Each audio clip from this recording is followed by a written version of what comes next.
BFM Business, Intégral Placement, idée de fonds. Et ce sont les équipes de Morningstar qui nous accueillent avec Mara Dobrescu avec un point ce matin, Mara, sur les fonds obligataires alternatifs.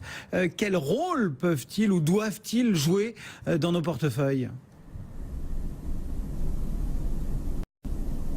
Oui, bonjour Cédric. Alors ces fonds obligataires alternatifs, ils ont connu un essor important après la crise financière de 2008 et ils promettent généralement aux investisseurs de délivrer un rendement attractif tout en les protégeant d'une éventuelle hausse des taux d'intérêt. Mais justement, il faut bien faire attention à tous les autres facteurs de risque que cela implique. Comment est-ce qu'on peut les définir ou les reconnaître, ces fonds ?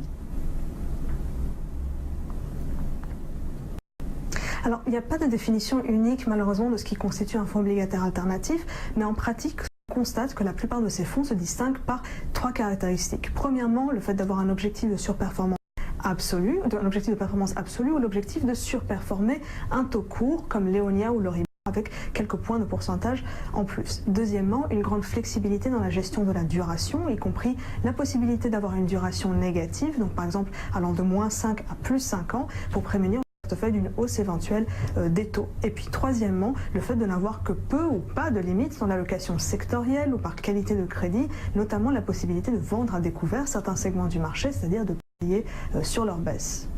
Voilà donc pour quelques clés pour mieux interpréter, etc. Qu'est-ce qu'on peut dire des résultats délivrés ?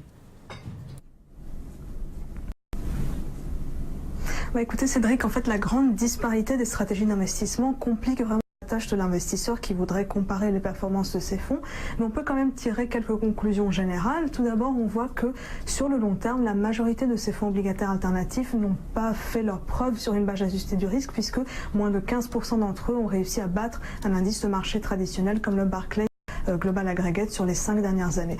C'est pas vraiment surprenant compte tenu de leurs frais élevés. Ils facturent environ 1,2% par an, ce qui est supérieur à la plupart des fonds obligataires traditionnels, mais surtout très nettement au-dessus du tarif des ETF de 20 à 40 points de base par an en moyenne.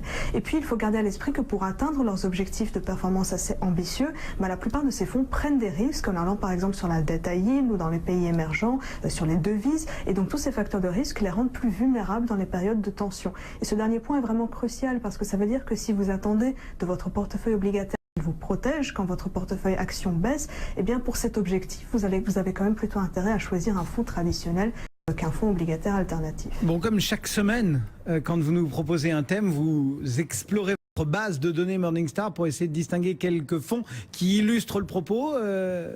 Parole à la base de données donc.